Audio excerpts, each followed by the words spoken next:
Welcome back. Just before the break, we heard how demand for AI-related skills more than doubled from 2022 to 2025.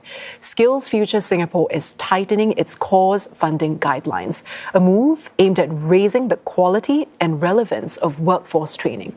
And for more on this, we're joined by Aslam Sardar, who is the CEO of the Institute of Human Resource Professionals. Aslam, great to have you with us. Thank you for having me. Now, of course, it's no surprise to hear that AI-related skills were in high demand, of course, also alongside problem-solving and communication as capabilities.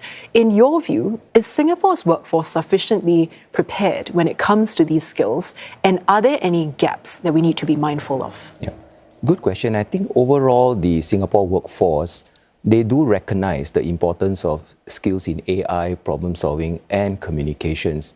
And by and large, the Singapore workforce is already applying digital tools in their work in some form or another. So I think they are in a fairly well-positioned place. But for me, I think the opportunity really is how can they apply this more consistently and confidently.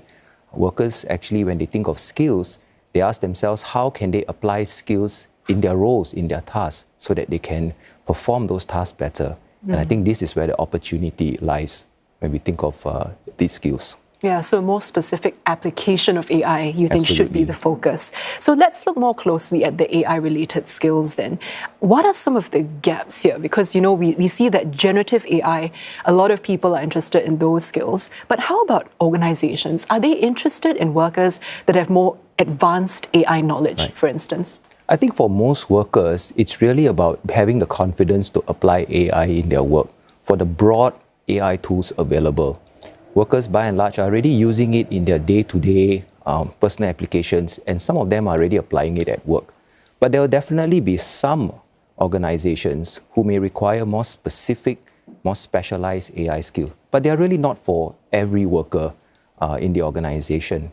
So I think for me, the sense here is really how can we get workers to use AI and let them know how AI is helping them in productivity, decision-making that they can use day to day. And I think when that happens, workers will lean in more confidently into AI applications. Yeah, I'm going to put you in a spot here and ask how exactly then do we do that, right? How do we encourage more workers to take up skilling or reskilling, upskilling, especially when it does take a toll somewhat on their current lifestyles and their current schedules? Right.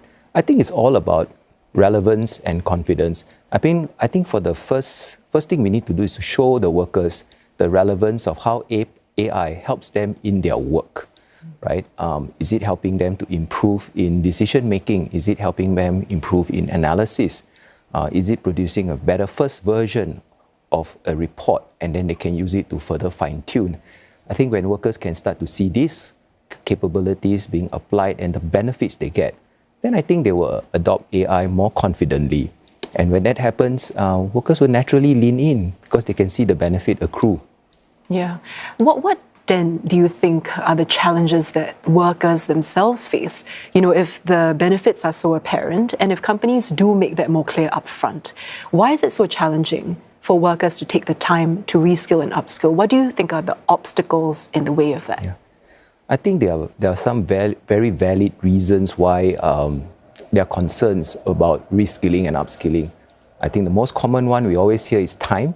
Workers have to balance between work, family, and sometimes caregiving needs. We also hear comments about uncertainty, right? Uncertainty as to whether or not this particular skill that they acquire, is it going to help them in their work, in their job, or even in their role that they are holding. And last but not least is about utilization. After I acquire these skills, am I going to use it in my works? So workers generally in Singapore are quite pragmatic, and this will probably be some of the areas of concern. And I think if you can address that, then they will lean in more confidently and readily into acquiring new skills. And to address those needs, what role do you think HR managers or companies themselves can play to motivate workers to expand their horizons in this sense? For me, HR plays a unique and consequential role because HR really is the architects and the stewards of the jobs and skill systems in organization, right? HR can actually make skills more visible. They can make it more visible by linking it to performance, linking it to new opportunities, new capabilities, new promotion opportunities available. So I think really HR plays a very consequential and important role in supporting this movement in organizations. And communicating those incentives very clearly as well. Absolutely. So, a lot of organizations, when they hire candidates, they often require proof of competency in very essential job skills. As of now, with SkillsFuture training, we do see that the courses, when completed, you do receive a certificate of attendance or a certificate of basic competency. Do you think making SkillsFuture a more formal way of recognizing these training courses could help more people to come forward? Definitely, and I think recognition does matter. But more importantly, to this point, recognition has to be one based on trust. So is the recognition trusted? Is the recognition actually real? Does it translate to more opportunities in organizations or even in opportunities outside the organization in adjacent sectors? So I think if we can start to build recognition systems that can be trusted, then I believe there will be more uptake. Aslam, thank you so much for sharing your insights with us today. Thank I've been you. chatting with Aslam Sardar from the Institute of Human Resources Professionals.